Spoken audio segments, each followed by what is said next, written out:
ನಮ್ಗೆ ಇರಬೇಕಲ್ವಾ? ತನುವಿನ ಭಾಗ್ಯ, ಮನದ ಭಾಗ್ಯ, ಧನದ ಭಾಗ್ಯ, ಜನದ ಭಾಗ್ಯ ಅಂತ ಹೇಳ್ತಾರೆ. ನಮಗೆ ಒಳ್ಳೆ ರಿಲೇಷನ್ನು ಇರಬೇಕಲ್ವಾ? ಎಲ್ಲ ಚೆನ್ನಾಗಿದೆ ಕಣ್ರಿ, ಮಕ್ಕಳು ಸರಿ ಇಲ್ಲ ಅಂತೀರಿ ನೀವು, ಹೌದಲ್ವಾ? ನನಗೆ ಹುಟ್ಟಿರೋ ಮಕ್ಕಳು ಎಲ್ಲ ಕಿತ್ಕೊಂಡು ತಿನ್ನವೇ ಅಂತಾರೆ. ಅದು ಕರ್ಮದ ಲೆಕ್ಕಾಚಾರ. ಆ ಕರ್ಮ ನಮ್ಮನ್ನು ತಿನ್ಕೊಂಡು ಹೋಗೋಕ್ಕೆ ಹುಟ್ಟಿರ್ತವೆ. ಆ ಕರ್ಮ ಫಿಲಾಸಫಿನ ನಾವು ಅರ್ಥ ಮಾಡ್ಕೋಬೇಕು. ಅದಕ್ಕೆ ಅದರ ಮಧ್ಯದಲ್ಲಿ ನಿಮಗೆ ಮುಂದೆ ಒಳ್ಳೆ ಸುಪುತ್ರನ ಉಡಬೇಕು ಅಂತಂದರೆ, ಒಳ್ಳೆ ಮಕ್ಕಳಿಂದ ನೀವು ಸುಖ ಪಡಬೇಕು ಅಂತಂದರೆ ನೀವು ಪುಣ್ಯ ಕರ್ಮವನ್ನು ಮಾಡಿದರೆ ಮಾತ್ರ ಸಾಧ್ಯ. ಎರಡು ಥರ ಮಕ್ಕಳು ಯಾವ ಥರ ಹುಡ್ತವೆ ಅಂದರೆ, ನೀವು ಹಿಂದಿನ ಜನ್ಮದಲ್ಲಿ ನೀವು ಯಾರ್ದೋ ಅವ್ರ ಋಣನ ತಿಂದುಬಿಟ್ಟಿರ್ತೀರಿ, ಅವರು ನಿಮ್ಮ ಮಕ್ಕಳಾಗಿ ಹುಡ್ತಾರೆ. ಅವರು ನಿಮಗೆ ಹೊಡೆದೋ ಬಡ್ದೋ ನಿಮ್ಮ ಆಸ್ತಿ ತಿನ್ಕೊಂಡು ಹೋಗ್ತಾರೆ. ಅವರಿಂದ ನಿಮಗೆ ಸುಖ ಸಿಗೋದಿಲ್ಲ.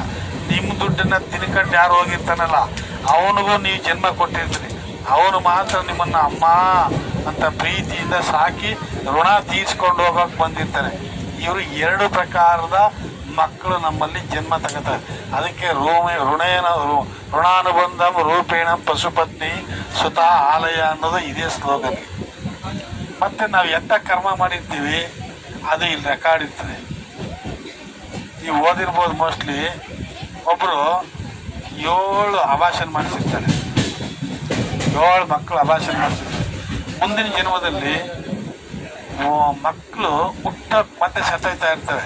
ಅವಳಿಗೆ ತುಂಬ ಆಸೆ, ಇಷ್ಟು ಮಕ್ಕಳು ಇರ್ತದೆ, ಒಂದು ನನ್ನನ್ನು ಅಮ್ಮ ಅಂದಿಲ್ವಲ್ಲ ಅಂತ. ಅದಕ್ಕೆ ಈಗ ಕೇಸಿ ಅಂತ ಒಬ್ಬ ಇರ್ತಾನೆ, ಅವನಿಗೆ ಸಂದೇಶ ಕಳಿಸ್ತಾನೆ, ನನಗೆ ಇಷ್ಟು ಮಕ್ಕಳಲ್ಲಿ ಒಂದುವೇ ನನ್ನನ್ನು ಅಮ್ಮ ಅನ್ನೋಕೆ ಮೊದಲೇ ಸತ್ತೋದು, ನನಗೆ ಒಂದೇ ಒಂದು ಸತಿ ಅಮ್ಮ ಅಂದಿದ್ರೆ ನನಗೆ ಈ ಜನ್ಮ ಸಾರ್ಥಕ ಆಯ್ತಿತ್ತು ಅಂತಂತಾರೆ. ನೋಡಮ್ಮ, ನೀನು ಹಿಂದಿನ ಜನ್ಮದಲ್ಲಿ 7-8 ಮಕ್ಕಳನ್ನು ಹುಟ್ಟೋಕೆ ಮೊದಲೇ, ಅವು ಜನ್ಮಕ್ಕೆ ಮೊದಲೇ ನೀವೇನು ಮಾಡಿದ್ದು ಆ ಕರ್ಮ ನಿನಗೆ ಈ ಜನ್ಮದಲ್ಲಿ ನಿನ್ನ ಅಮ್ಮ ಅನ್ನೋಕೆ ಮೊದಲೇ ಸತ್ತೋಯ್ತಾ ಇದ್ದಾವೆ. ಕರ್ಮ ಎಲ್ಲಿ ರೆಕಾರ್ಡ್ ಆಗಿದೆ? ಅವ್ರ ಹಿಂದಿನ ಜನ್ಮದಲ್ಲಿ ಏನು ಮಾಡಿದ್ರು? ಸಾಯಿಸಿದ್ರು. ಅದಕ್ಕೆ ಇವು ಮತ್ತೆ ಸತ್ತೋಯ್ತಾ ಇರ್ತದೆ. ಇದು ಕರ್ಮದ ಲೆಕ್ಕಾಚಾರ. ಅಂದರೆ ನಾವು ಅನ್ಕೋತೀವಿ, ಏನೋ ನನ್ನ ಕರ್ಮ ಕಣ್ರಿ ಅಂತ ನೀವೇ ಅಂತೀರಿ. ಏನಂತೀರಿ? ಏನೋ ನನ್ನ ಕರ್ಮ ಹುಟ್ಟಿದ ಒಂದು ಯಶಸ್ಸು ಆಗಲಿಲ್ಲ, ಒಂದು ನೆಟ್ಗಿರಲಿಲ್ಲ ಅಂತ. ಆದರೆ ಅದನ್ನೆಲ್ಲ ಭಗವಂತನ ಮೇಲೆ ಹೊರಿಸ್ತೀವಿ. ಆದರೆ ನಾನು ಮಾಡಿದ ಕರ್ಮ, ಇನ್ನೊಬ್ರು ಏನು ಮಾಡಿದ್ರು? ಒಂದು 20 ಗಂಡು ಹುಡುಗರಿಗೆ ಮೋಸ ಮಾಡಿರ್ತಾರಂತೆ. ಬರೋದು ಅವ್ರಿಗೆ ಭಾಳ ನೋಡೋಕೆ ಚೆನ್ನಾಗಿರ್ತಾರೆ. ಹುಡುಗರು ಮಾಮೂಲಿ ಹಿಂದೆ ಬೀಳ್ತವೆ, ನಾನು ನಿನ್ನ ಲವ್ ಮಾಡ್ತೀನಿ ಅನ್ನೋದು, ಯೂಸ್ ಮಾಡ್ಕೊಳ್ಳೋದು. ಆಮೇಲೆ ಇದ್ದಕ್ಕಿದ್ದಾಗೆ ಬಿಟ್ಬಿಡೋದು. ಅವನು ಮೆಂಟ್ಲಾಗಿ ಹೋಗ್ಬಿಡೋದು. ಸುತ್ತಿ ಸುತ್ತಿ ಸುತ್ತಿ ಊಟ ಮಾಡೋಂಗಿಲ್ಲ, ನಿದ್ದೆ ಮಾಡೋಂಗಿಲ್ಲ. ಆದರೆ ಮುಂದಿನ ಜನ್ಮದಲ್ಲಿ ಅವ್ರಿಗೆ 30 ಗಂಡು ಬಂದಿರ್ತವೆ, ನಿಶ್ಚಿತಾರ್ಥ ಆಗಿರ್ತವೆ, ಒಂದೂ ಮದುವೆ ಆಗಲ್ಲ. ಅಂದರೆ ಕರ್ಮ ಎಲ್ಲಿ ರೆಕಾರ್ಡ್ ಆಗಿದೆ?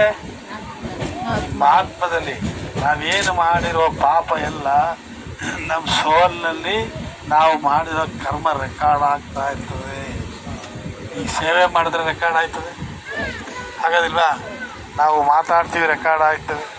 ಯಾವುದೋ ಒಂದು ಸೇವೆ ಬಗ್ಗೆ, ಪ್ಲ್ಯಾನ್ ಬಗ್ಗೆ ನಾವೇನೋ ಒಂದು ಯೋಜನೆ ಮಾಡ್ತೀವಿ, ಅದು ರೆಕಾರ್ಡ್ ಆಗ್ತಾ ಇರ್ತದೆ. ಪ್ರತಿಯೊಂದು ನಮ್ಮ ಆತ್ಮದಲ್ಲಿ ರೆಕಾರ್ಡ್ ಆಗ್ತದೆ. ಬೆಳಗ್ಗೆಯಿಂದ ಸಾಯಂಕಾಲ ಸಾಯಂಕಾಲ. ಅದಕ್ಕೆ ಶಿವಬಾಬಾ ಸಂಗಮದಲ್ಲಿ ನೀವು ರೆಕಾರ್ಡ್ ತುಂಬ್ಕೋಬೇಕೀಗ. ಈಗ ನಮ್ಮ ಆತ್ಮದಲ್ಲಿ ಎಲ್ಲ ಒಳ್ಳೊಳ್ಳೆದನ್ನು ನೀವೆಷ್ಟು ರೆಕಾರ್ಡ್ ತುಂಬ್ಕೋಬೇಕೋ, ಎಷ್ಟು ಭಾಗ್ಯ ತುಂಬ್ಕೋಬೇಕೋ ಅದೆಲ್ಲ ನಿಮ್ಮ ಕೈನಲ್ಲೇ ಇದೆ ಅಂತಾರೆ. ಈಗ ನಾವೇನು ಮಾಡ್ತೀವಿ ಅಂದರೆ ಬರೀ ಯೋಚನೆ ಮಾಡ್ತಿರ್ತೀವಿ. ನೀವು ಬಿತ್ತಲಿಲ್ಲ ಅಂತಂದ್ರೆ ಏನಾಗುತ್ತೆ? ಬೀಜ ಹಾಕಿರ್ತಾನೆ ಫಲ ಬರೋದು.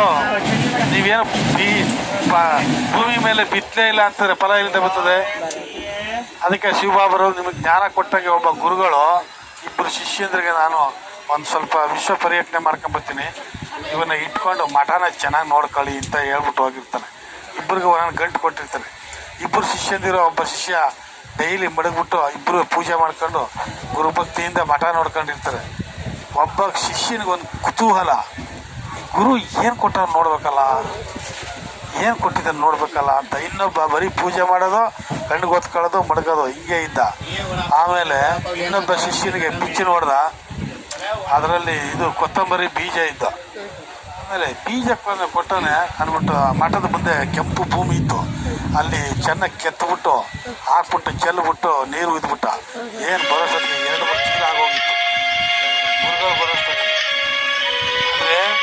ಅಲ್ಲಿ